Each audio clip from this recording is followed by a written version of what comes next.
I know it's a long video. Whatever. Relax. You get what you pay for. Hey, everybody. Matt Colville. Actually, hang on. Hey, everybody. Matt Colville here. I've seen a couple other YouTubers do a year-end sort of recap thing, and so I thought it would be a good idea just to fill those of you who've been following the trials and tribulations of Uncle Matt online and catch everybody up and talk about how I think the year went and what I'm looking forward to in the next year. And just in general, do a lot of kind of bookkeeping stuff that I've forgotten to do over the past several videos. There's a couple different projects I'm involved with you might not know about. There's a Kickstarter. I'll put a link up over here. In fact, maybe I'll spend the video kind of off center so I have more room. One of these days, I'm going to figure out how to make videos. I am writing the foreword to Masters and Minions from Jetpack 7. These are folks that are my partners in they're doing some of the artwork for the Strongholds and Followers book. Their art is really good. And it's so far been a blast working with them. And I really liked their Gods and Goddesses book. So I am in anticipation of this being equally good. I'm not doing any design in the book. I'm just writing the foreword. And it's something I was happy to help them with because, like I said, so far, they've been a lot of fun to work with. And I think their hearts are in the right place. And that's always something that, it's something I learned working at Turtle Rock Studios. The philosophy of the guys there, this required a big sea change in my way of thinking, is that prior to 2011, my attitude was always like, you can be a raging Wangrod if you were also a genius, right? But working at Turtle Rock Studios, their attitude was like, we would just rather work with people that are merely very talented and that we like. Because it's not worth it putting up with people's nonsense. And so one of the things I've enjoyed doing in the process of building this channel and this community is trying to make sure that I'm working with people that I like and that also happen to be really talented. So Masters and Minions Kickstarter is live right now. Check it out. Also, Kickstarter that's over, but I am doing design for some writing. I'm not doing any design. I'm doing some writing, very tiny little bit, for Kids on Bikes, which looks to be a lot of fun. My friend Ivan asked if I'd be interested in contributing to it. I think it's about 4 pages. There's a bunch of little 4-page snippets. I think they call them modules that are basically short descriptions of different towns that you're basically campaigns, a bunch of little different campaigns that you could run in your Kids on Bikes game. Mine is called Strange Things Afoot at the Circle Q. And if that sounds like a reference, it is. I packed as many little references and Easter eggs into my section as possible. It was a lot of fun to write. So I'm looking forward to seeing this. Check it out. People send me things. Let's see. Jason Monty sent me a couple of books on how to construct fake languages, how to do conlangs. They call them constructed languages. So this is super interesting. Thank you very much, Jason. Obviously, this is relevant to my interests. And someone online on the Critical Role subreddit they went to, I think it was PAX Unplugged, and they got their D&D hat signed by Matt Mercer and Chris Perkins. And somebody online said you should get, if you get this, you have a +2 hat. If you get signed by Matt Colville, it becomes a +3 hat. And the person whose hat this is said, oh, that would be amazing. And I saw that thread because I am a critter and I'm on the Critical Role subreddit. And I was like, if you send me the hat, I'll sign it. It's no problem. And I think what I'm going to do is, I may ruin this hat. I apologize in advance, but I may not be able to resist. I just thought it would be fun to sign it here and have it say Dungeons and Dragons and Matt Colville.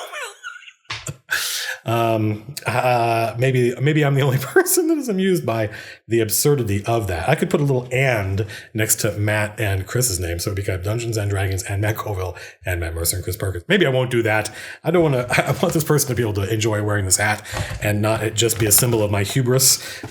Aren't there enough of those out there already?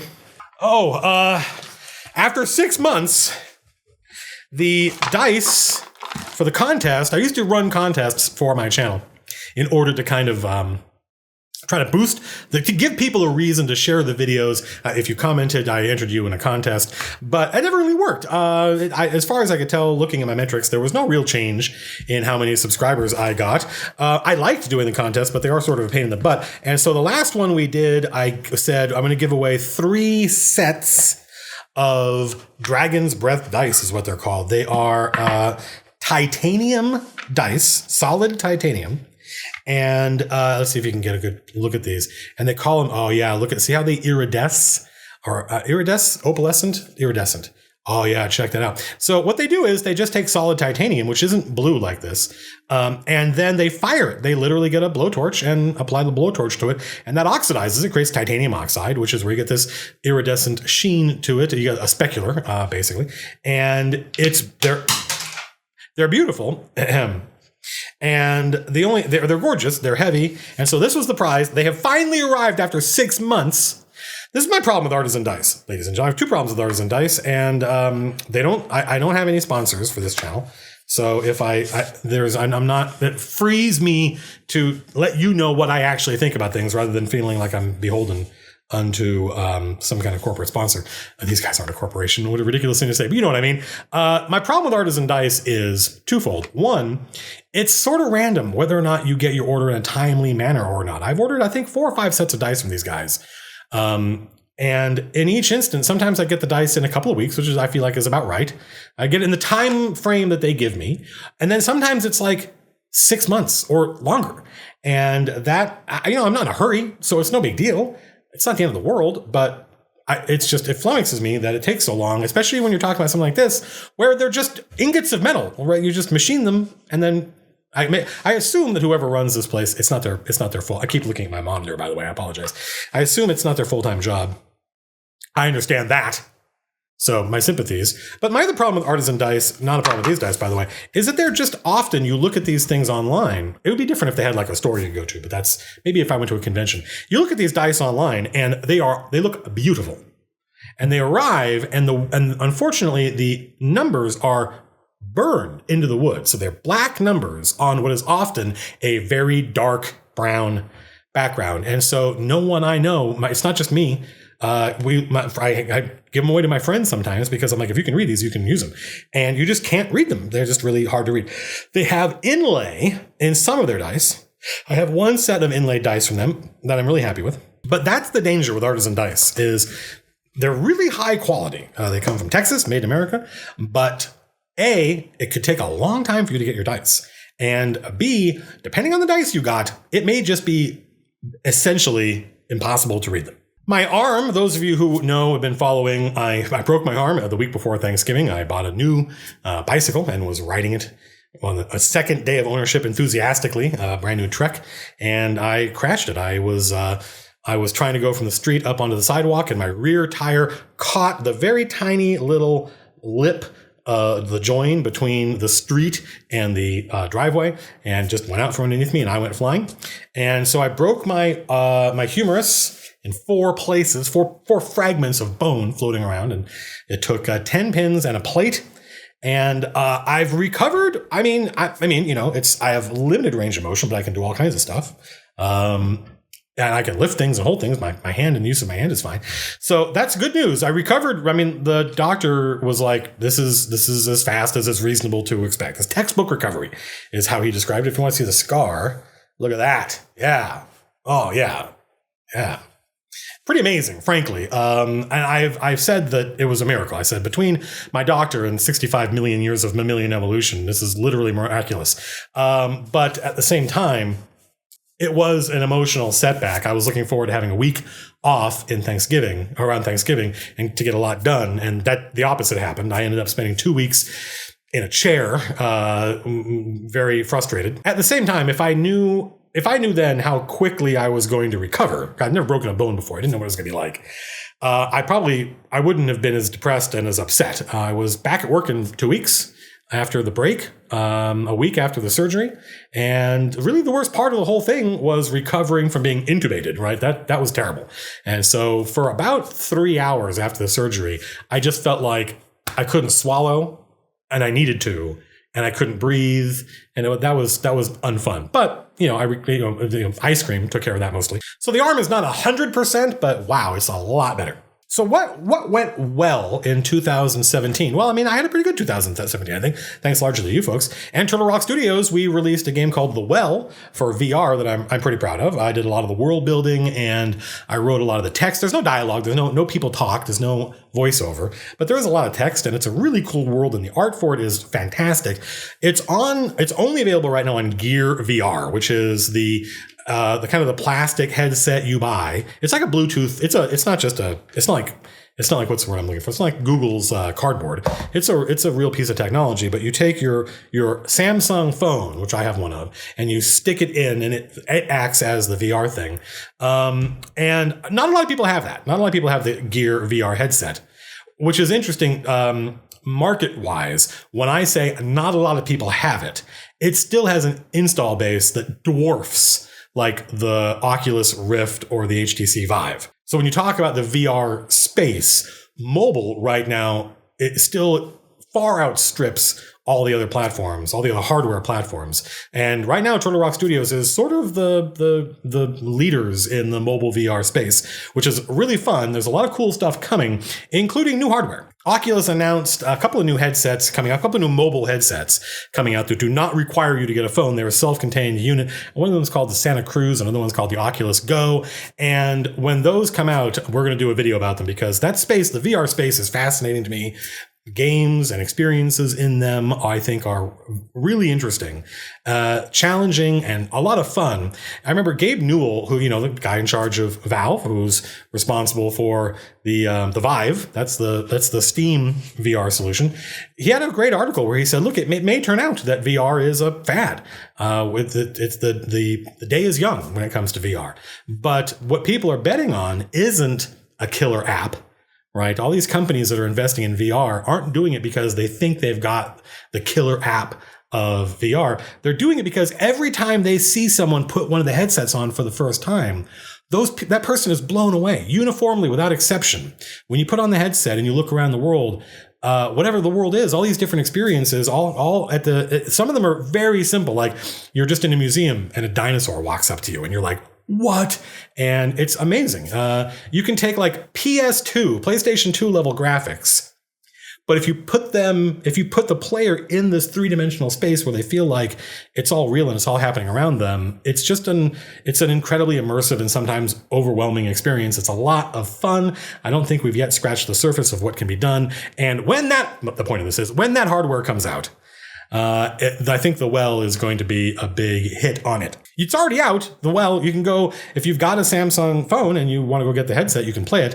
It's an RPG. So I got to work on an original RPG with my friends Justin Cherry, who's a fantastic artist. I think he's done a cover for Heavy Metal Magazine, which was pretty cool. And my friend Jason Anderson, who was one of the guys at Troika and responsible for, he's one of the guys behind like Fallout and Wasteland and all that stuff. So that was a blast. So Turtle Rock Studios VR going really well. A lot of interesting stuff coming down the pike and other non-VR related stuff that I can't talk about, obviously, but is super exciting. We released the Critical Role comic finally. I started work on that thing almost a year ago. It was like January or February. I started work on it, and I really didn't know anything about writing comics, and I haven't learned much more, I feel. It's still a medium I feel ill at ease in.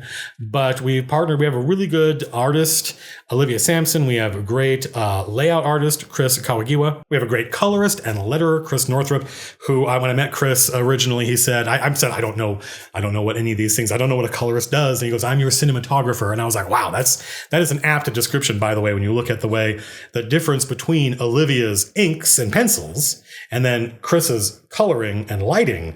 It's, we have at Turtle Rock Studios, and when you make video games, this is something that may not be obvious. There are people who do nothing, and we have several of them, or, ideally you have several of them. There are people who do nothing except light the scenes, the game you're looking at. So it's, if you don't have light sources in your video game, players don't see anything. And where you put those lights and how those lights behave is an art unto itself. It's not something that's procedurally generated by the computer. It is something that a human being has to do. All they do for the entire game is just light things. And that's a part and parcel of Chris Northrup's job. So these guys are knocking it out of the park. They're all pros. I'm the amateur. But the comic is a huge hit. I think it's the first two issues. The first issue of the Critical Role comic is the highest rated comic of all time on Comixology, which blows my mind, and is largely a result, by the way, of the strength of the Critical Role brand. It's not because of my writing. That's ridiculous. I think in balance, a lot of different people could have written this comic, because Travis and Laura and Liam and, I was going to say Caleb and Marisha and Taliesin and Sam and Ashley, these folks have created these iconic characters. And a lot of people asked when this comic came out, they're like, how did you get this is exactly how they sound and exactly what they would say. How did you do it? You must have spent hours talking to them. You must have watched all of Critical Role. And I'm like, no, I think you could watch, I've watched a lot more than this, but I think you could watch like half an hour of Critical Role and you would get a really good sense of who these characters are because they are so well put together. The cast of Critical Role did such a good job. In fact, I'm looking forward to the next campaign because I'm sort of hoping they make weirder characters. Right? They made these classic archetypes that are fun to watch. I bet they're fun to play, and they are an awful lot of fun to write. I sometimes feel like I could write these guys forever. The limitations of 22 pages, and I put up maybe 22 in base 15. I take 22 pages as a suggestion, and I think people get angry at me. But a lot of people reading the comic haven't read comics before. And so they get to the end of page 25 or 27, I think, at least in one instance. And they're like, that's it? And I'm like, that's it? That's way more than you're supposed to get. It's normally it's 22 pages and you're out. And I sometimes abuse the system. So I think people who are not familiar with comics are in for a rude awakening when they go start reading other comics and they get to the end a little bit earlier than you do in Critical Role. So yeah, I don't remember what we're talking about, but yeah, lots of different people could have written this comic. It's the success of it is down to the success of the Critical Role brand. I'm just happy to have been able to help out my friends, to be able to help out Liam and Matt, and not basically. I'm happy that we didn't screw it up. That's my attitude. I really feel like not being an artist is I used to, I just took it for granted that comics were written by a writer and then drawn by an artist. And if you could do both, I thought that person's a genius. But now I sort of wonder how you do it if you're just a writer, because I really don't feel like I have a handle on I don't have a handle on how to tell the best. I know how to tell a good story. That's my job. How to write the best comic, that I haven't figured out yet. Probably somewhere around, like issue 80.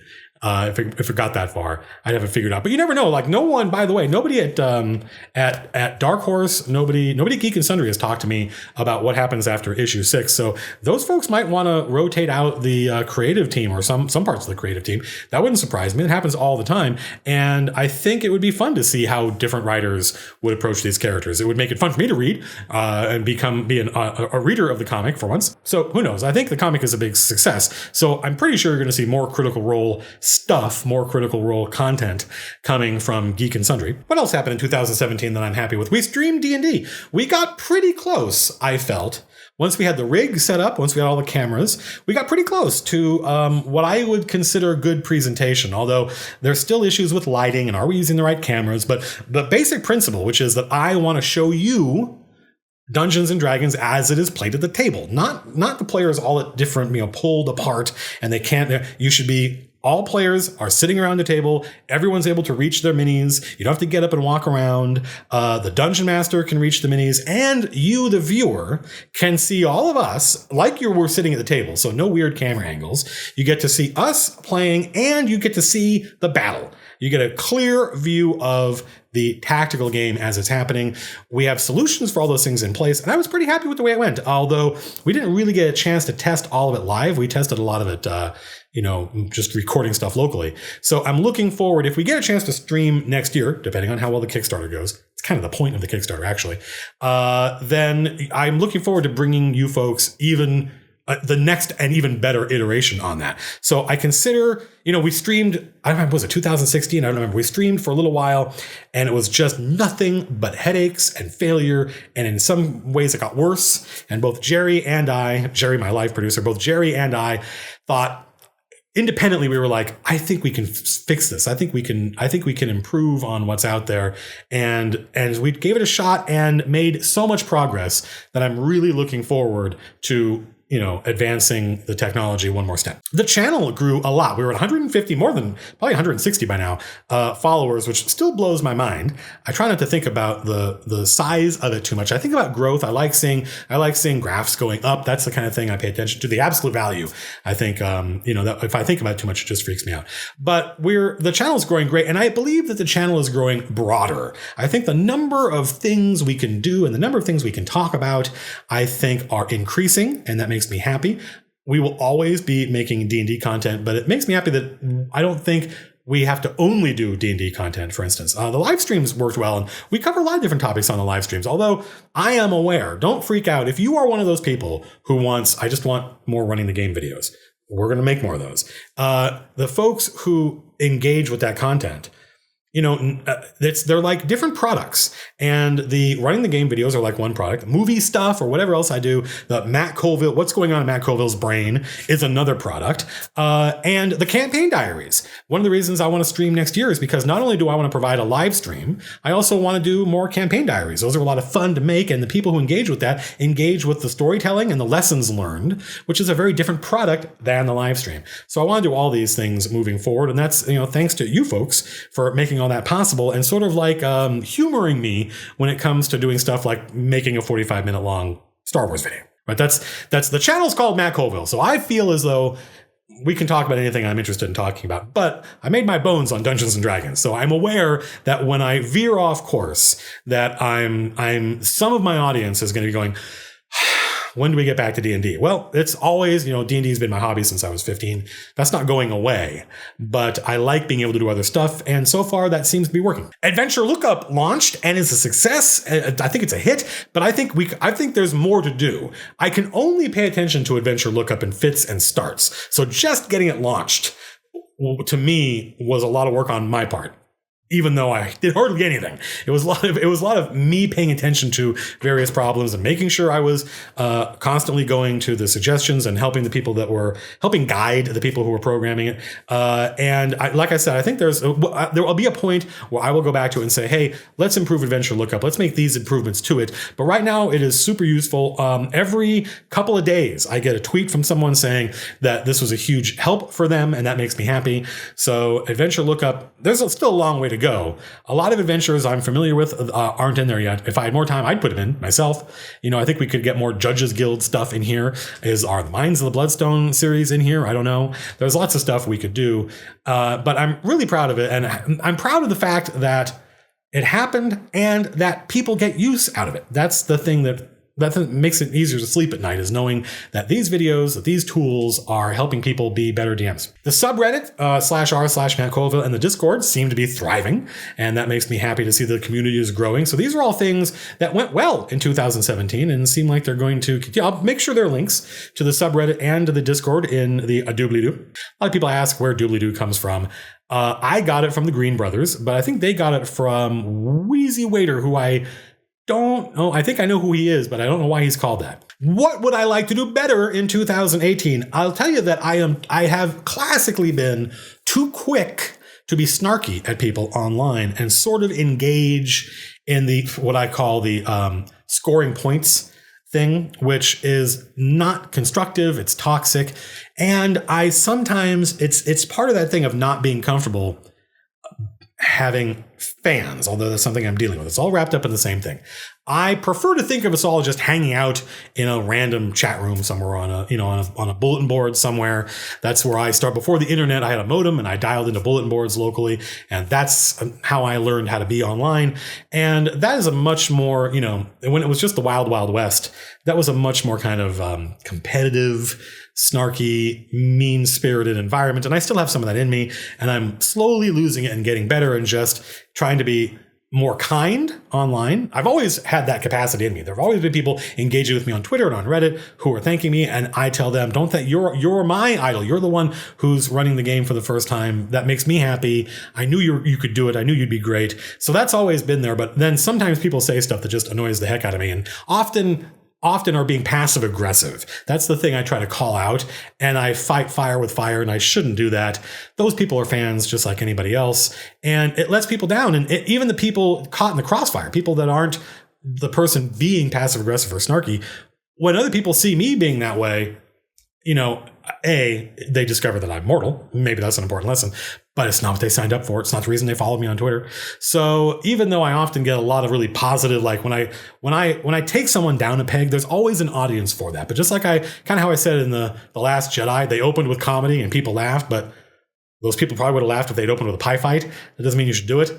The fact that I get positive reinforcement for being snarky to people is not the same thing as it being healthy. I have this I still have this thing in me. I'm getting better at coming to grips with the fact that I have fans. It's hard to say. I have fans. I have people that like the content I make. And there's no, I've said this before. I think I said this in a live stream. There's no reason why it should be weird to me. It's hypocritical of me to act like, no, let's not be fans. Let's all just be hanging out together, because I am a huge fan of lots of people, and unabashedly so. So there is some reconciliation. I think the poo-pooing of, oh no, don't look up to me. I think that's somewhat unrealistic and probably a result of being raised by a guy who grew up on a farm in Indiana and was raised during the Great Depression, my grandfather.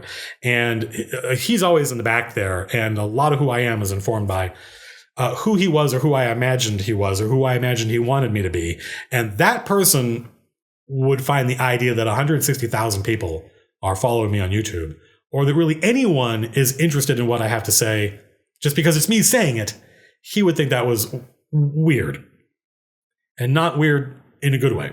But like I said, I am a huge unabashed fan of lots of people. And so it has to be all right, considering that I'm not just a YouTuber.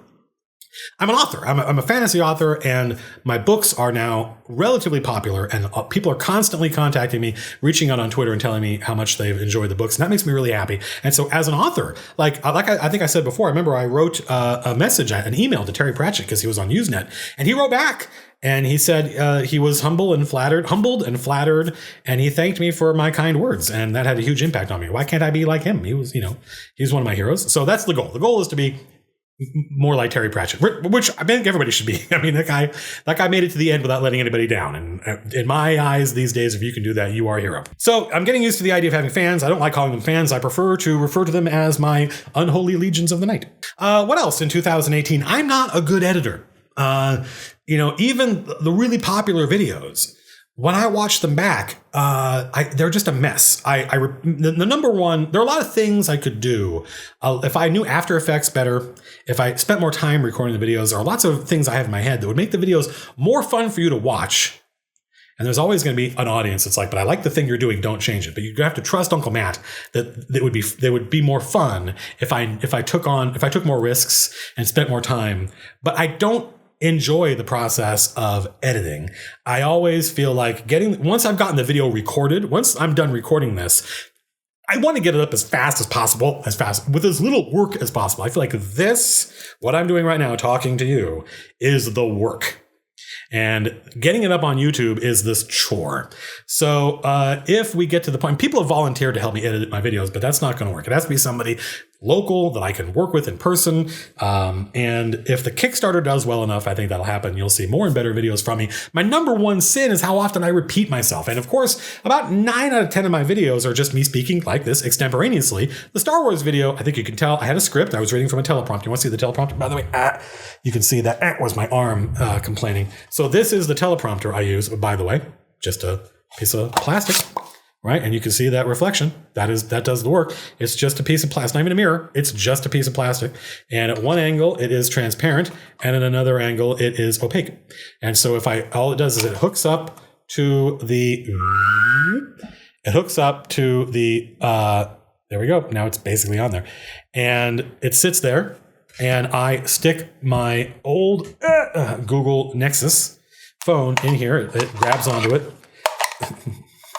This is an exciting video, isn't it? It grabs onto it like this, and then I just run a teleprompter software here, which I have a remote control for. Bluetooth remote control allows me to control the speed and back up and slow down. And it just sits there, and it scrolls the text. And that process actually I enjoy that. I enjoy the process of writing and recording a scripted video, because I think that you get the signal to noise ratio, I think, is really good in those videos. I have a lot more, I don't repeat myself, for instance. I have a lot more control over the content, and I often feel better about it in the end. The extemporaneous videos like this one, I often just repeat myself over and over again. And I'm in such a hurry to get the thing edited that I do not take the time to cut those repetitions out. And not a lot of people complain about it, but I notice it. And I think there's a certain point in your artistic career where you start doing it for real, for a living. And that's, I think, around the time you become your own biggest critic. And that's so doing better at editing the videos is something I want to do in 2018. I just want to make more content for you folks. I want to get Fighter book 3 of my fantasy series. There are 5 books planned and outlined. I want to get Fighter done in 2018. And I think, like I said, depending on how well the Kickstarter goes, I think that's Q2. So at the end of June, July, I'd like to get Fighter done. That series is close to my heart. And the absence of the 3rd book is not a result of me just getting bored with it, or, I'm not flying around to conventions doing chats and talks all the time and so excited about that I can't be arsed to write my 3rd book. I really want to write that 3rd book. It's just a question of having time and how many masters I serve. And right now I serve a lot of masters, including you folks, 160,000 of you. So getting Fighter done is something I'm looking forward to. Remember, I got Thief done while I was at Cholo Rock Studios, so it can be done. We're going to produce a Dungeons and Dragons book. We're going to produce Strongholds and Followers. That's the Kickstarter. I'm hoping to launch the Kickstarter around the 15th of January. We'll see. Cross your fingers. I have no problem putting it off. If I feel like putting it off will improve the results of the Kickstarter. But right now, I think we have all our ducks in a row. I think we have vendors lined up for everything we want to do. There are things in that Kickstarter that I know how to do really well. The book, printing a book is going to be really straightforward. That's not a risk. I've done that many times before. I used to work for a company called Last Unicorn Games, and then Wizards of the Coast, and then Decipher on Star Trek and Dune and Lord of the Rings books. That was our meat and potatoes. So printing a book, super easy. There are other things in this Kickstarter that I'm really excited to do that I've never done before.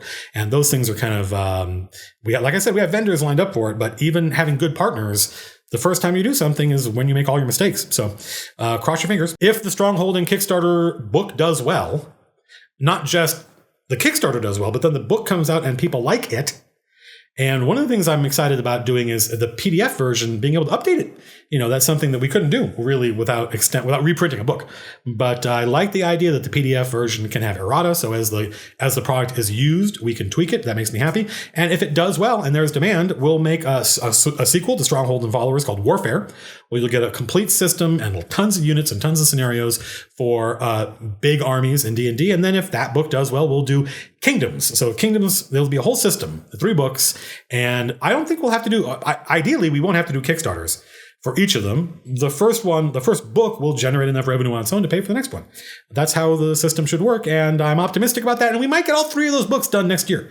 They don't take long to write, I don't think. The first book, Strongholds and Followers, is already halfway written. And that half is all the heavy lifting. It's all the design stuff. The rest is just tons of examples. And like I said, I want to stream D&D for you folks. I don't just want to stream a game. I want to stream a game that looks and feels like you're really playing D&D at the table with us. No compromises made for that. I got a custom gaming table on the way from Wrathskellers, which I'm super excited by. I don't just want to stream. We want to stream from character creation. So you get to see all the players sit down at the table for the first time and talk about what they want to play. You're going to be able to see the entire thing starting from the beginning. That is very exciting to me. But also, I want to try and craft a campaign for a stream. That's something I've never done before. And I think, based on my idea about how this can work, that if you did that, if you made a game that was fun for an audience to watch, you would also be making a game that was a lot of fun to play. My game that I run these days is still pretty old school. And I get accused of that. But I mean, in a way that I don't think most people are aware of. I grew up in an environment where progress was measured in how many rooms you cleared out. That's no joke. That was real. There was always somebody in every group who was there saying, come on, let's hurry it up. We've only gone through 3 rooms and we've been playing for 2 hours. Progress was measured in how many rooms you cleared out. And there's still a part of me that thinks that way. If progress was measured in how many rooms you cleared out, success was measured in how much cash you looted and how many magic items you got. And I still think magic items are a huge allure. I think 4th edition was better in this way because it put the magic items in the player's handbook, and that way the players are like, ooh, I want that magic item. Actually, I think the problem with that was the magic items in 4th edition, kind of weak sauce. So I think the magic items should be in the player's handbook because players should be able to look at them and covet them because it's a big motivator. And I think more players would look forward more to playing and they would engage more with their dungeon master saying, hey, have I ever heard any, rumors about the Rod of Seven Parts or anything like that? And then the dungeon master go, oh, is that what you're interested in? Oh, yeah, I can put something in my world about that. I think that's ideal. So items still a big lure. Cash, it doesn't seem like it is anymore. And I think times have changed. I think we expect different things from D&D now. But certainly when I was a teenager, just the idea of having money was amazing. So when I was 15, 16, 17, just the idea of having any cash at all was a fantasy. But now I'm an adult and cash is not a mystical thing anymore. It's something that includes, I have to have a budget and I've got taxes and all sorts of nonsense. And so that fantasy doesn't have as big a hold on me. I think modern gamers tend to judge progress in terms of how much the plot has advanced. And that I think is it makes it both satisfying to play, knowing that we learned something tonight, or we overcame some kind of obstacle tonight, as opposed to just clearing rooms. I think that is not only fun for the players, I think it's also fun for people watching at home. I think the Dungeon Master's guides to encounter design, where you're like doing 6 to 8 encounters a night, an adventuring day, is insane. No one plays that way as far as I can tell. A statistically insignificant number of people. I did a poll on Twitter, and thousands of people responded to this poll, and almost no one is playing that way. So I think 3 to 5 is a lot more reasonable, and also 3 to 5 per adventuring day. I think that's about how many you can expect to get done in a night or two. And encounters, including things like puzzles and role playing and stuff like that. So to me, the challenge of building a game that is fun to watch is really interesting to me because I also think it will be fun for the players. So let's see, what else in 2018? I would like to continue my association with Critical Role. I love those guys, and I'm happy to help them in any capacity they need it because they are my friends, and seeing them succeed brings me great and deep joy. And the idea that I can help in some way by writing whatever makes me really happy because it makes me feel as though my faith in them was justified. Like, look how successful they are. There's demand for a comic and who knows what else. So that makes me really happy. Good job, folks. I really look forward to the campaign coming up, the new campaign where having talked to, some positive integer natural number of players about what they're playing. I'm looking forward to them playing more, more interesting. Who knows? I don't know about them. Some people are worried that it was lightning in a bottle, that first campaign. And I do think it was, but I think lightning in a bottle is the players. I think that's the players. I don't think the campaign. I think the next campaign is going to be better. I think the characters are going to be more interesting. I think Matt's a better DM now. He's better at streaming. I think that the next campaign is going to be the one that everyone's going to watch from the beginning.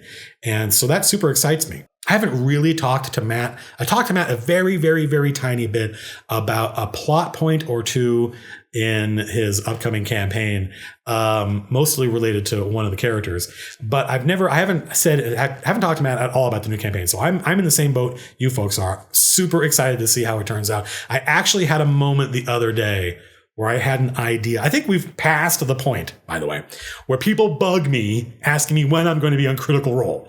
And I think the reason they don't ask that anymore, by the way, is because there have been a lot of guest stars, and I think people get burned out on that. And I'm one of those people. Whenever I see a guest star come on Critical Role, to me as an audience member, I'm like, oh, who is this person? Get off the stage. I want to see the people I know and I like. I'm very impatient when it comes to, I fear change. I don't like new things. But then typically what happens is I watch, and after about 20 or 30 minutes, I see why they like this person. I remember when Joe Manganiello, who I didn't know who was until he was on the show, came on, and I was like, who's this person? It's just only because I don't know anything about the guy. It's only because he's not the reason I tuned in. And then after about 20 minutes, I was like, oh, I see why they like him. I like him too now. Well, he's a lot of fun to watch role play. And he's Joe Manganiello. I'm 90% sure I'm saying that wrong. Is it Manganiello? I don't know. He is a great example of how that he to me. and I could be wrong, I don't know the guy, he seems to me to come from an older, more rapacious tradition, right? That pulp storytelling Conan style, which I have a lot of affection for. And when I was coming up in the 80s, a lot of people I knew, that was their tradition as well.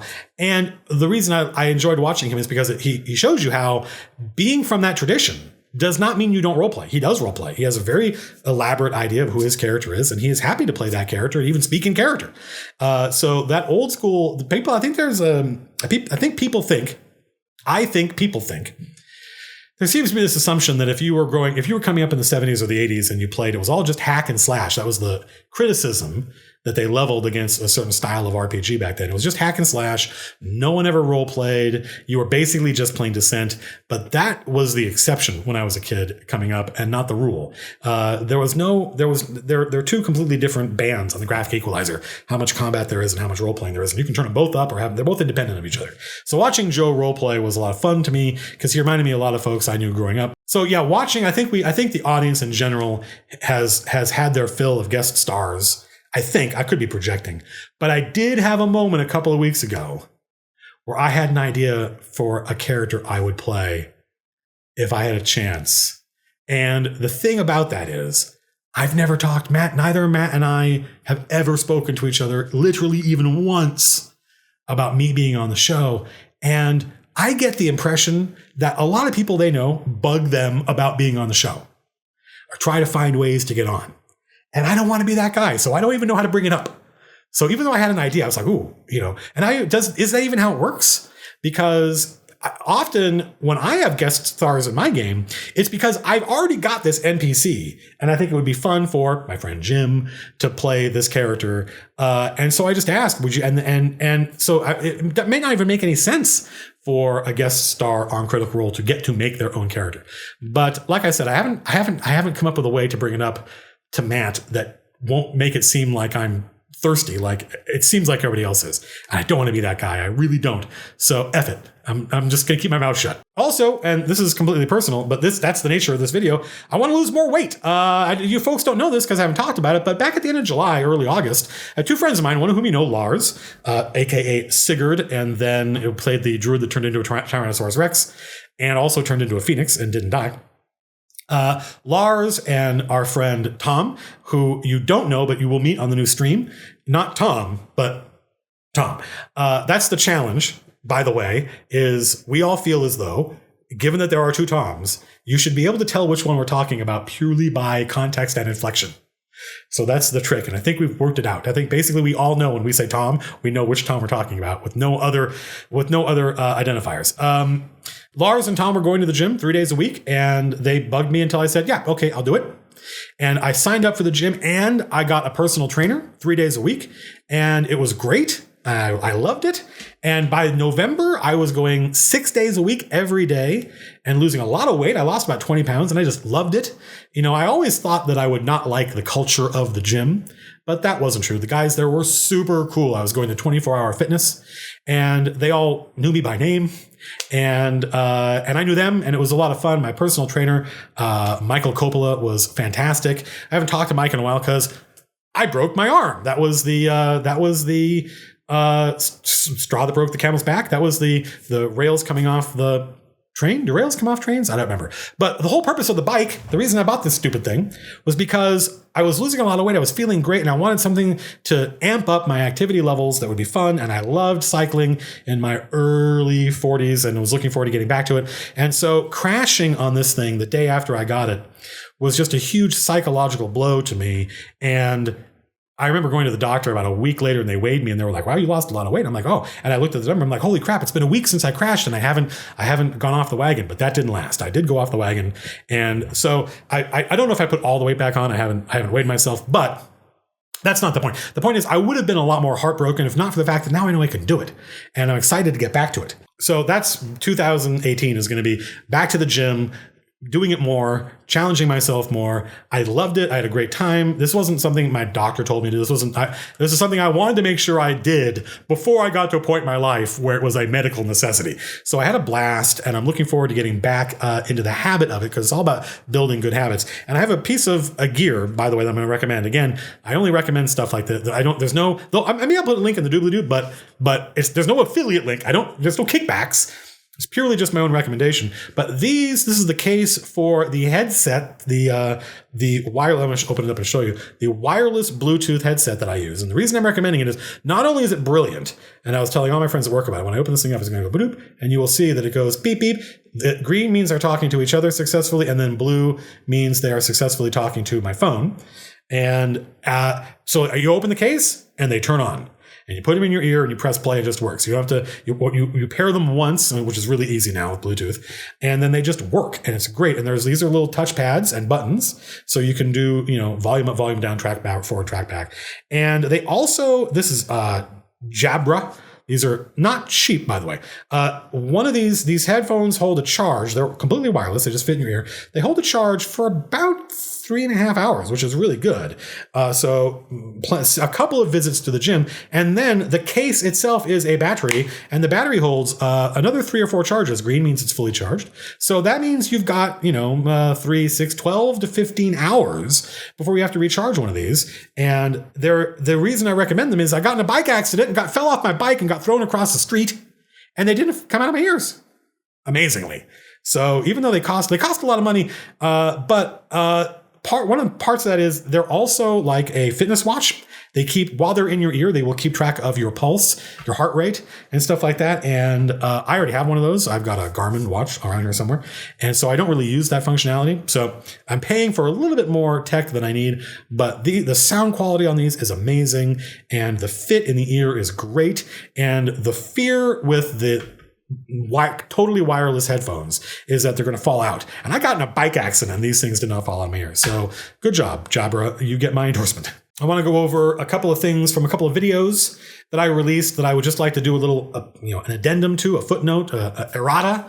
Early on, I described my process for creating new characters. The fact that it's roll 4d6, take the highest 3, but you're doing it in order. And you start again if you don't get at least 2 15s. Well, people online like that idea, but they don't like the results and they don't know why. And there's a discrepancy, and I want to address it right now. The reason I use that method, I've said it in the video, but I'm going to say it again because a lot of people I think they hear the method and they go, "Ooh, I want to try that," and they kind of tune out when I describe why. By the way, I do the same thing. I had to listen to Dan Carlin's Hardcore History podcast on World War I probably about 5 times before I felt like I really understood it, because he'll say something and I'll start thinking about it. And then I'm done thinking about it. And he didn't stop and wait for me. So, he kept talking. And now I'm like, I don't know what just poop. Right. So I get it. So people hear me talk about this method and they get excited. They want to try it, but they don't really understand why I did it. And the reason I usually only use that method for new players, because I'm trying to break them of the habit of coming to Dungeons and Dragons with non-D&D ideas in their heads, which will just frustrate them when the rules don't accommodate them. Like, for instance, I had a player who was a big fan of World of Warcraft. That's not unusual. And they picked a class and expected the class in D&D to behave like the reason they picked this class was because they liked this class in World of Warcraft, and they just assumed they would behave the same. It didn't occur to them that they would behave differently. And so they got really frustrated when it turned out that it didn't work. And I think that wouldn't have happened if they had used my method. So roll 4d6, place. That breaks people of, I want to play Wolverine, I liked this class in Skyrim. I'm going to play it in D&D. Why doesn't it work the same? So it breaks them the habit. You must have 2 15s was something I kind of threw in at the last minute, because I was just reading, it was either in the 1974 rules or the Advanced Dungeons and Dragons rules, where Gary Gygax says, it must have been Advanced Dungeons and Dragons, either in the Player's Handbook or the DM's Guide. Gary says, your players should probably have at least 2 15s, otherwise they're going to be miserable. He doesn't give you any guidelines as to how that should work. Do you let them re-roll? What do you let them do? But the numbers for D&D in 1979, 2 15s in 1979 meant something very different than it does now. And that was just a number I pulled out of my butt. And that system where you throw out a character if they don't have at least 2 15s creates what I can only describe as super powered characters, superheroes. Hercules. You have a whole bunch of Herculeses walk around. That guy's a demigod. You were expecting Jason and the Argonauts, and you got a whole bunch of Herculeses. And that is a problem for non-experienced dungeon masters because it becomes hard to challenge those players. So I recommend you definitely want to have, you don't want to let players make characters they're not going to have fun playing. And that's the goal. So one method is let them re-roll if the total of all their bonuses is less than +2. In other words, when you add up all their bonuses, they got an 18 strength, that's +4. They got an 8 wisdom, that's -1. So you add up the +4, -1. You add up all those pluses and minuses. And if you don't get at least +2, or you could say +1, I think 3rd edition, you had to be positive. Or you could say 2 13s or something, do something, but 2 15s is crazy high. Players in general, I think good players, the players that are good sportsmen rather than obsessed with gamesmanship, they don't mind having a bad stat. I know really intelligent people that think all good characters have one bad stat that makes it fun to role play. So players in general don't mind having a bad stat. It's when they have no good stats that they get upset. And so that's what your system should in some way accommodate. I had a player once after he rolled a character the first time, didn't get 2 15s and was like, I don't want to keep doing this. I'm like, just raise your 2 highest stats to 15. He went, oh, okay, cool. So that's one solution. It doesn't matter to me. It's the 4d6 in order, the randomization and in order that is, I think, the hook that makes it so you are discovering your character rather than sitting down with an idea already. And of course, once you've played D&D and you know how it works, then you get excited to play these characters, these classes, qua D&D. You read about, you see this other person playing a barbarian, go, that's cool. I want to be one of them, a D&D barbarian, a D&D wizard, whatever. It's the new players who have no idea that you kind of want to, they're not in a position to make a good decision about which class to play because they don't have any experience. They don't know what the rules mean. So it's the randomization, I think, helps with that. The lore video we did, I feel like because it was a live stream, I did a bad job of explaining something. I brought up the fiction I wrote for Evolve, but I didn't really explain why it was important. A producer asked for backgrounds, and I didn't give it to them. I gave them fiction. The fiction was a huge hit, is the point I was trying to make. Having written these short stories, the whole team embraced them and wanted more, and people I didn't really know at Turtle Rock would come up to me and engage with me about the characters and what I had written, whereas every time I wrote bios on other games, only ever a couple of people ever read it because they're really dry and boring, and you just shouldn't do that. Don't write bios. Take everything that's important about the characters' personality and put it into something that has drama, like the fiction I wrote. Folks thought my condemnation of lore was me being hyperbolic to make a point. You have to trust me when I say this, that is not the case. I really loathe lore when deployed undramatically. I think it is bad writing. I think it is bad dungeon mastering. I think it is our responsibility as writers and dungeon masters to take all that noodly nonsense that we wrote, the backstory of our world or whatever, and contextualize it dramatically, put it in front of the players in a dramatic scenario. And that's when we become writers and or dungeon masters. Until you put it in front of your players dramatically, all you have done is you have enjoyed spending time with yourself, which there is another word for, but this is a G-rated channel, and this is a land settled by Puritans. Much like the map is not the territory, the lore is just a bunch of ingredients, and you have a whole bunch of customers coming into your restaurant and they want a delicious meal. If you just hand them the ingredients, you haven't done any work and they're going to leave unhappy, and probably because they won't even know why. They won't even know why they're not having a good time, and you won't know why they're not engaging with it. It's because we failed to contextualize it dramatically. It's up to us as dungeon masters to cook up the ingredients into a meal and serve it to the players, and the way we do that is with conflict. That is our job as writers and dungeon masters, is to create conflict. What else?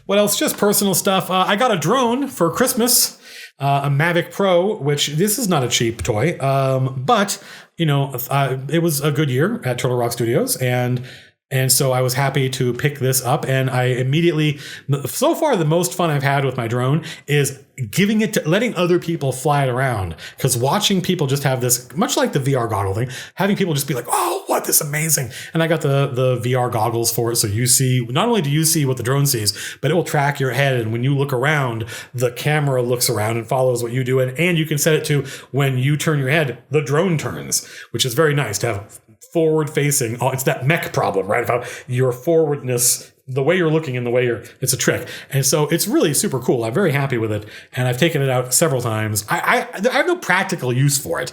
I thought I might use it to record videos, but it has to be, in order to get this shot, which is about right, maybe waist up would be okay. It has to be really close. Like I'm not sure about how far the camera will zoom in. There are maybe other better, more expensive drones for this kind of thing. But I could mic myself up. But the drone the drone is designed that normal people, it's the best, I think, and maybe first real consumer drone. I've learned a lot about drones, doing a lot of research. So we have professional drones, I think, like the Inspire, and we have prosumer drones like the Phantom, and then we have what is a genuine consumer drone. This thing is easy and fun to fly, and it's hard to screw up with, although, I mean, you can do it, obviously, but it's got a whole bunch of sensors and stuff. It's designed to just, like, my friend Wes, who flies remote control helicopters, was kind of blown away and taken aback when he realized that the left stick up and down is not the throttle. It's altitude, right? Like, you tell the drone what you want to do, and it figures out how to do it, right? So if the drone hovers all by itself, for instance, and my friend Wes was like, if this were my helicopter, this would be so hard. I would have to be constantly adjusting the controls just to get it to be steady. But the Mavic Pro does it all by itself. It's got a whole bunch of sensors that makes it difficult, though not impossible, for you to crash it. And it would be nice to be able to go for a walk and record a video. That's something I really want to do. Is it Veritasium? Yeah, Veritasium does that all the time, and I love that guy's videos. And I don't want to have to be holding a selfie stick the whole time, although I could be doing it. They make selfie sticks with gimbals and stuff. I thought it'd be more fun to have the drone doing it, and the Mavic Pro will auto follow. You can set it. You can point to something on the screen. You hook your phone up to it, and then you just tap on the person or the car or whatever, and it will automatically follow them, which is a lot of fun. So, and it'll back up, it'll do the things it has to do. So it'd be cool to have it, like, just do a video on a subject while I'm going for a walk. And I think that would be that would be neat, but I'm not sure if it'll work because, like I said, it requires the drone to get a good shot. It requires it to be close to me and close to the ground. And those are two things it doesn't like doing. It starts to freak out and beep anytime it gets close to objects. I'm also on the cusp of getting a modular synthesizer because I just really want to be able to make that kind of Vangelis-esque synth wash Tangerine Dream style stuff. And this technology fascinates me. And I got, thanks to someone on Twitter, I picked up a Moog, I think it's a System 15 simulator, which is more complex than the thing I was thinking about getting. I was thinking about getting a Moog Mother 32,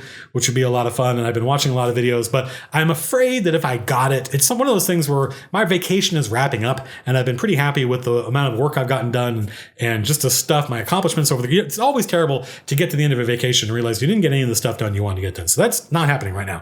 But I'm pretty sure if I got a Moog Mother 32 right now, that I would play with it for about an hour and then give up. And so it's one of those things where I have to set aside a weekend where I'm doing nothing except playing with this thing and slowly learning how it works. But yeah, I'm fascinated by this technology and I would love to be able to really create some music with it. I think it would be a blast. So I haven't pulled the trigger on that yet, but these are my new obsessions. The drone I bought, no idea what use I'm going to get out of it. It's just fun to fly.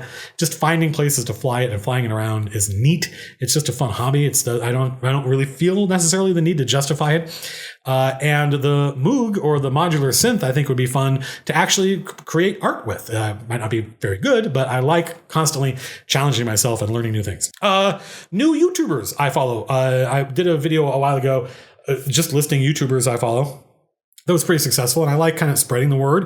YouTube, as we've mentioned before, is such a huge ecology that it's perfectly possible to be a fan of one person and not even know another one exists.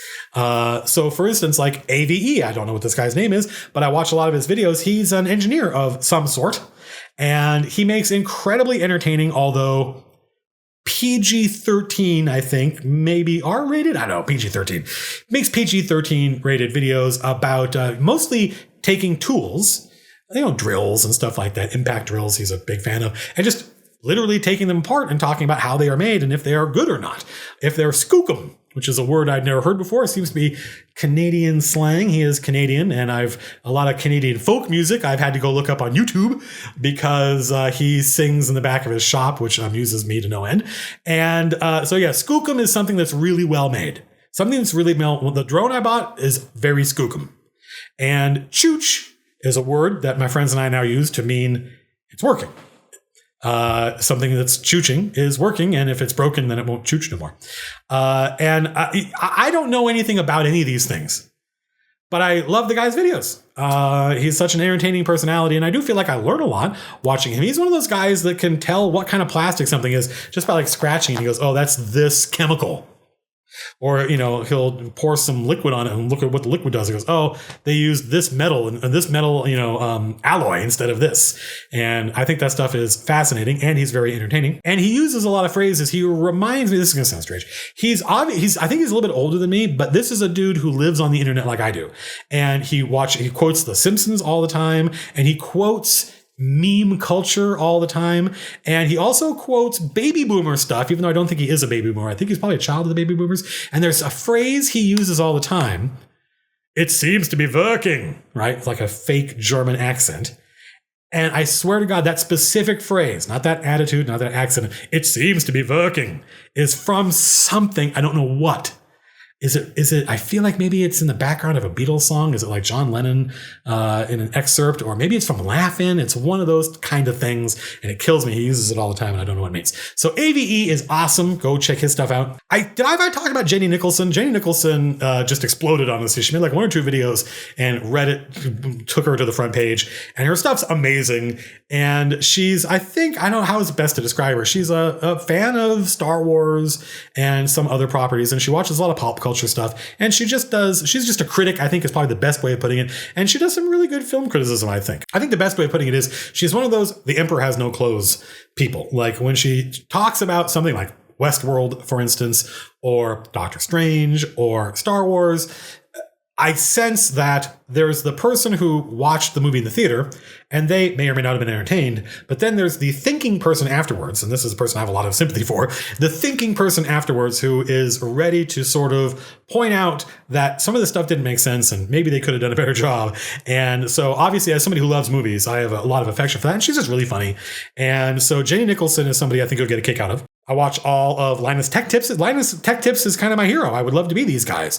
They have their own setup, and they make tons of videos. They make a video a day, basically, although I don't think we'll ever get to that state. Although it would be nice if we had our own space and we had our own, rig and everything, and to do stuff apart from Stream D&D. If we have the space and the tables there and all the cameras are there, we could do board games. We could do all sorts of content for you folks. That would be a lot of fun, I think. And Linus Tech Tips is kind of my inspiration.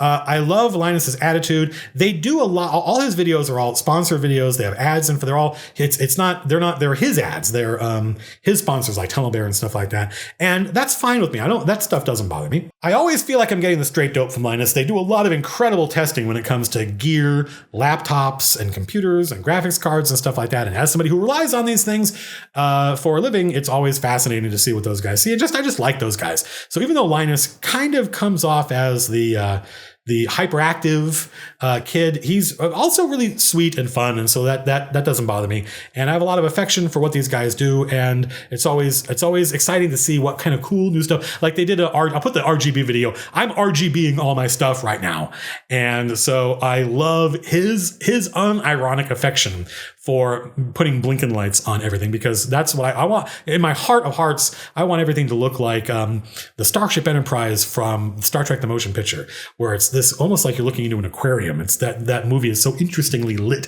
but there's all kinds of blinking lights all over the place. Or kind of the way Spencer's Gifts looked in the 1970s, which is a very obscure reference, not the way it looks now. I still watch a lot of the YouTubers that I turned you folks onto before. Dr. Cowboy Viking, Jackson Crawford, he referred to me as his internet neighbor, which I thought was sweet. And I still watch all his videos. He did a series of videos where he's just telling the stories of the Volsungs. And just like we were sitting around a campfire, not the history of it, literally just the story. And they were great. And I was like, wow, he's a really good storyteller. And he's obviously, we've talked about him before, his channel is about Old Norse, the language. But I don't think you can really study a language without talking about the culture. Although this is apparently a controversial statement. I'd be curious to know what Dr. Crawford. He said I didn't have to call him Dr. Crawford. But I believe in the golden rule. And if I had a PhD, You would have to call me Dr. Colville. So as far as I'm concerned, he is Dr. Crawford. I would be interested to know what Dr. Crawford thinks about this, because I read a book called Horsey Wheelie Wordy. I don't remember. The Horse, the Wheel, and Human Language, or like the horse. I'll put the book up here. I read this book. It's really interesting. It's a linguist talking about how, through studying how language changes, they can learn how ideas were transmitted. Like, when did the idea of the wheel get to this place? You can tell just based on how their language changed. And apparently, this upsets archaeologists who think that what a linguist does know. The only way you know things like that is by digging in the dirt and getting your. So there's apparently a lot of tension between linguists and archaeologists. It seems as though archaeologists feel like I'm not an archaeologist or a linguist, so don't take my word for this. But it seems, based on that book I read, as though archaeologists feel as though the culture of the people they're digging up is the purview of the one getting their hands dirty and holding the pottery, not the linguist who's just reading books in a university library somewhere. But that seems self-evidently like nonsense to me, because if you watch Dr. Cowboy Vikings videos, he's talking about the Norse language, but you learn a lot about Norse culture. So as far as I'm concerned, the dude is an expert in Norse culture, and that's what I go to it for. And I don't have any specific affection per se. I did read the Long Ships, by the way, which, if you haven't read, I think you're really going to like. It's super good. And it is a 20th century story written from a 11th century, 9th century Viking point of view. And it's just a fantastic, rollicking.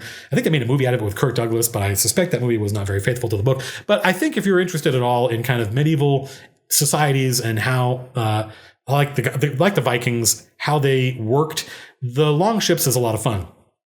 Like I said, I'm not, apart from that and the 13th Warrior, I don't have any specific affection for Vikings. I would like a channel like this if it was about Mayans, for instance. I read Breaking the Mayan Code by Michael Coe. That's a great book, by the way.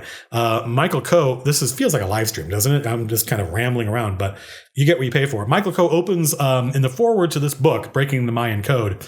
He says, I'm going to say something that may seem perfectly obvious to you.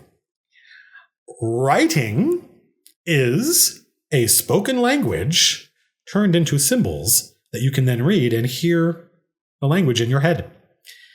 That may be perfectly obvious to you, but for a long time, professional linguists did not agree, and they thought hieroglyphics, the Egyptian hieroglyphics, they debated, some of them thought that hieroglyphics were basically like telepathy. Like, you would just look at these symbols and ideas would form in your head. You weren't reading words until they deciphered them and found out that they were a language, a spoken language.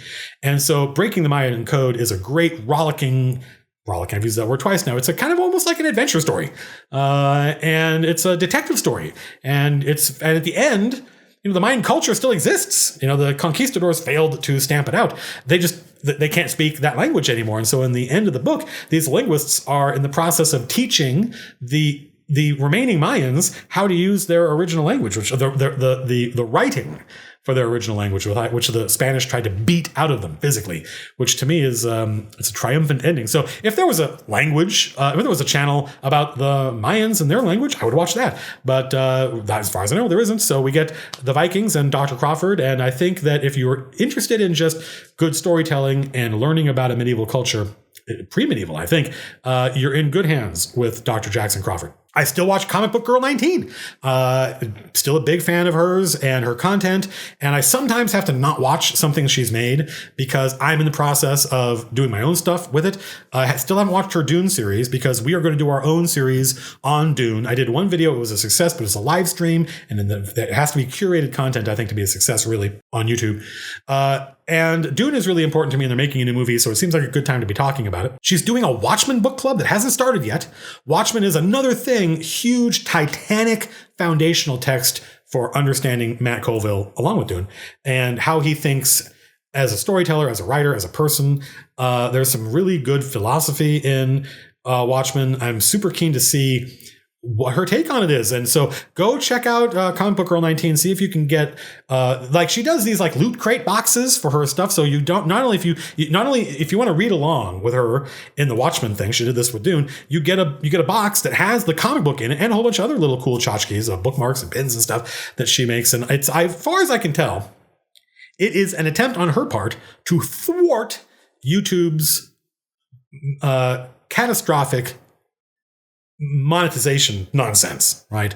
Where YouTube hasn't figured out really how to let content creators make money. Thank goodness, thank God that I don't have to rely on ads, because we probably wouldn't be doing this if I had to rely on ads. Although there were always people telling me, you should turn on ads, Mr. Colville, because YouTube promotes your stuff more if there are ads in it. Of course they do, because right now, Google makes no money from me. There are no ads in front of my videos. So as far as I'm concerned, they're just like a charity. They're serving this stuff up for free. Actually, not for free. It costs them money. It costs them money to serve this up, and they're not making any cash off me. And I'm very lucky in that I have my novels, which do really well now, by the way. They afford all this technology that I'm using, like the green screen here behind me. But which thank you for helping support my channel. And that makes a huge difference in my life. It makes a phenomenal difference in my life. And so I think these book clubs that she's doing are not only just a brilliant idea, but a brilliant idea, which I think is a lot of fun. And she is a deeply insightful person that is going to say stuff that's going to make you think and also probably laugh. And that's worth the price of admission alone, as far as I'm concerned. And I think it also generates a lot of revenue for her. And so it's my hope that the Watchmen book club is a success. I think there's a limited number of them, and you might already not be able to get a Watchmen box. So AVE, Linus Tech Tips, Jenny Nicholson, also revisit Dr. Cowboy Viking and Comic Book Girl 19. Like I said, we made it this far without any ads. We've also made it this far without me telling you what to do. I don't tell you if you like this video, hit like. I don't tell you to subscribe. I do sometimes tell folks, because otherwise how would you know? They don't tell you that there's that little bell icon next to the subscribe thing. If you click that, you will get an alert when I upload a video. And you may discover, by the way, that you got unsubscribed even though you didn't do anything, or alerts have been turned off even though you didn't do anything. Because YouTube's crazy. They will just like aggressively unsubscribe people because they're afraid you're a bot. And so people complain to me and go, I didn't get an alert. And I'm like, it's not my fault. I made the video. I did my part. I think that's it. Will we get another video this weekend? Maybe. I don't know what the subject's going to be. I want to talk about initiative. No one's asked for this, but there are two videos I want to make because I think they're useful to new dungeon masters, even though no one's asked for this. Stuff people ask for isn't all, in fact, it's pretty rarely what I think a new DM really needs. And I always, if I have an idea for what's good for a new dungeon master, that goes to the top of the queue. So two things for new dungeon master I think would be useful. One is, when do you call for initiative and how does it work? And how can it be used as a dramatic tool? And there's a great chart in the new DM screen that is encounter distances, which we should talk about because it all relates together. So when do you call for initiative? How do you actually start combat, and how it can be used as a dramatic and narrative tool? And also backgrounds is something I really want to talk about because people ask me questions like, how do I get the players? How do I get the characters? How do the characters get interested in each other and the adventure? What's the hook? And I think backgrounds is by far the most fertile way to do that. If you know, so the player decides I'm going to be, I used to be a sailor. I used to be a hermit. Before I was an adventurer, I was a ... It's up to you to then ask the player, and I think Xanathar's Guide to Everything has some stuff in it about this. It's up to you to ask the player, why did you stop doing that and become an adventurer? The answer to that question, I believe, will give you the fuel you need to figure out how the players know each other and how they get hooked into the adventure. We'll talk about that in a video. So one of those two videos, maybe next, maybe a 2001 video. I don't know, whatever strikes my fancy. Maybe the next politics video. Why do nations do the things they do? And is it any different than people? Because I think the answer is probably no. Spoilers. And once you know that, you know a deep secret. And also just my experience. The next politics video is probably also going to have my experience with my players, of whom there have been many, and how they are contemporary people. They live in the 21st century. And when they encounter authentically medieval, or even really authentically 20th century or authentically 19th century ideas, they sometimes freak out because they're not what they're used to. And so the fact that you can be perfectly historical, but lose your players because they're not used to people behaving in these ways. I think that's a fertile area. So whatever strikes my fancy next, let me know what you'd like to see, because I often see this, in videos like, hey, tell us what you'd like, or hey, tell us what you think. And that no one's reading the comments. I read the comments, and I really am interested in what you folks want to see. And I do polls on Twitter. Follow me at Matt Colville, and that they often determine what, like I did a poll for the Star Wars video. I said, hey, do you want to see a live stream, or do you want to see a curated video? And people said curated video, and that's what they got. I was pretty happy with the Star Wars video. It's been a little bit over a day, maybe 2 days. It's by far the most disliked thing I've ever created, which it's still not that many dislikes, frankly. But I'm aware that anytime I make a video like that, I'm losing some people. But I don't want to constantly be sitting here second guessing my audience. I want to make sure I'm making the videos that interest me, because I fundamentally believe that if you're working on the thing that you're excited by, it will attract an audience. And if you stop doing that and start trying to make the thing you think they want, then you're lost. But I really fundamentally think that even though I'm happy with the way that video came out, that is not the way to do a video essay. The video essays I love and I watch do not feature a talking head in them. They focus on the movies. And if I were a better YouTuber, and if I had more experience editing, and if I had more time, or an editing partner locally that maybe I was paying to do this, then my face wouldn't even be in there. It would just be me speaking over a video, and you'd be watching the video as an example of the stuff I think. And I know there are people out there be like, but we like the faces. We're used to the faces. I'm like, no, I get that. But the Star Wars video isn't going to get shared. Anybody who doesn't know me who watches that video is going to be like, who's this guy? Good question. I would ask the same thing. So I want to make the kind of videos that I would watch, and 100% of the video essays I watch on YouTube, and I watch a lot of them, are all voices narrating images. We're talking about movies. Which is more interesting, Star Wars or this? That was a rhetorical question, by the way. So yeah, I think that if I were more serious about the videos essay stuff, I probably would subtract the face from the video and focus on the movies. But that would just double or triple the amount of time I would have to spend editing them. And that's not something I would mind if I just had more time. Like I said, once I'm done recording this, I just get really anxious. I just want to upload the thing.